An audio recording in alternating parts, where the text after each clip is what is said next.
Let's go to the country, y'all. In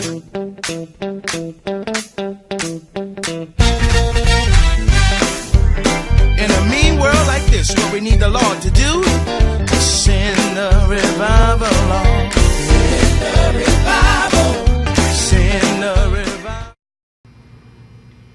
Welcome to our series, It Takes a Village. I'm your host, Tara Kane. Today's topic of discussion will be, who is to blame for unruly kids? Now, with us in the studio today, we have Corporal Calvin Byard.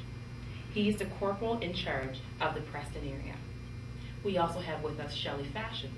She's a board member for the Charles Taylor Hall Theater Society. And Margaret Crowley, customer support rep for Scotiabank. Welcome, everybody. It's great to have you here. So, what do we think about this topic? It's a pretty hot topic. Now, I will start the discussion off by simply saying I believe that it's parents that are to blame for unruly kids. I believe it's the kids themselves are not, maybe making wrong decisions at during whatever situation they happen to be in. I believe it's the school system as well. I think that every area that a child is involved in from birth up until teenagehood, adolescence, there's something you don't know what a teacher said to them along the way. You don't know what their dad said along the way, a grandma, whatever. That's my opinion. What do you guys think? My first take on children and society is the foundation in which they build as a child from birth. A lot of children, in our society today are single parent situations where moms or dads, separate from the home, leaving one person there to raise that individual. That foundation is very important to a child, as well as their involvement in the community itself. And when I talk about the involvement in the community, I talk about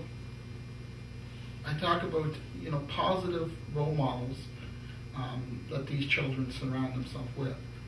In the single parent home, a lot of times is that if the mom or dad is a working person, that child has a lot of spare time to engage themselves into activities sometimes that are not acceptable in the society's eyes.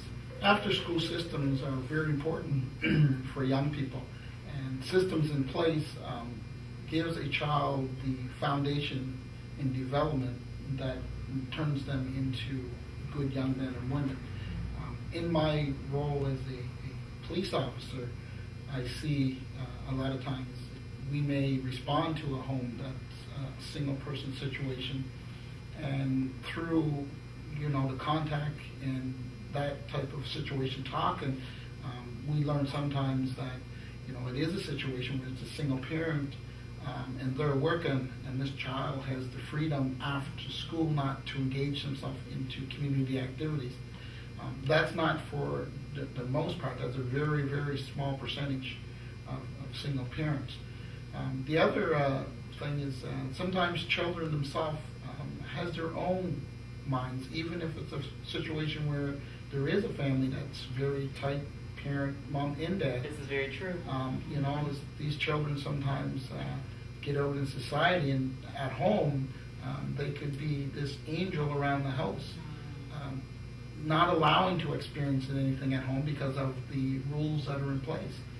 When they get outside of their home and community, there's a whole different society and a whole different set of rules for some of these children, because they're in a group of friends who may not have the same situation at home. And sometimes these young men and women that are out there enjoy this other society more so than home, because there's no rules or there's no things put in place, so they're allowed to explore and experience things that they normally are not allowed to do at home. Now that's a good point, Calvin, there. I'm just wondering, it makes me think of the beginning stages, though, because this is when they're there now as an adolescent. But what about when they were 2, 3, 4 years old? It starts to make me think, what were they allowed to do when they were 3 years old? Were you allowed to hit your sibling and not be put in the corner kind of thing, you know? And then so if you were allowed to get away with that because you were 3 and you were cute and you were little, then I wonder if that carries with the child. You know, I wonder if that stays with the child during adolescence and then that behavior is developed. So you're correct there. You're coming in, boom, right in that situation right there. But then I guess maybe what I would like to try and eventually at the end of the series come to the conclusion of is where is that root? And because usually how do we grow a flower? We grow it from the root, from the seed. So if we can find that seed, then maybe we can start mending some of these ways and working our way back. You know, a lot of it would be, you know, that development foundation as a young person, 2 to 3, 4 years old, sitting at home, seeing things occur in front of them that they may take as it being normal with no discipline put in place for that. But that's a very small scale as well, because there is situations too that there is good discipline put in place as well. With a child that's 2 and 3, 4, 5 years old, I find myself personally, they have a good sense of what's right, what's wrong, and the discipline that is put in place has to be the same as discipline at someone at an older age. This is true. Personally, myself, I have two young boys myself who now are 11 and 8 years old, and here you're talking about the discipline part of it.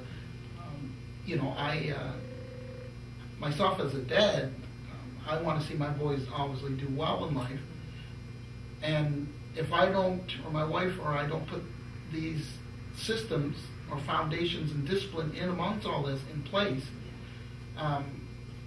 we have no tools in their toolbox to deal with issues as they get older. This is true. And how do you feel that you're a parent, Margaret? How did you feel about those kinds of disciplinary actions from a child? Myself, as being a single parent, I actually have 3 children, and I actually go back to the ways that I was raised when I was a child.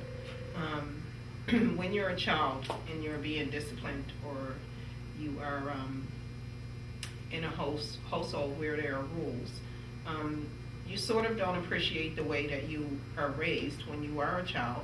But once you become an adult, you look back and you do appreciate those ways, because it says a lot for who you are, who you become later on in life. Now, with my children, I work every day, not because I have to, not because I want to, because I have to. I actually put rules in place in my household according to the rules that I was raised with. And my kids have always had chores. I think that a lot of kids have nothing to do in households now. They're allowed to run here and there. They're allowed to go, anywhere after school. As for after school programs or anything to do with after schooling is fine, but it all starts home. For myself, I need to know that the way I'm raising my children is the way I want to raise them, not the way somebody else should raise them. That's right. So I have always kept a relationship with my children, and I still do, even though they're a little bit older now. But I feel that everything that you do with a child, it stays with them from probably the age of, I would say, 5 and on. They remember those things, you know what I mean? Yeah. Children, none of us are going to know what our children are going to do when they get old. We can only hope as parents that they take what we've taught them and use it outside of the home. To have to make good decisions. Exactly. Yeah. But if they do stray, I think that if you have built a good foundation for those children, that they will always come back, find their way back. And to me,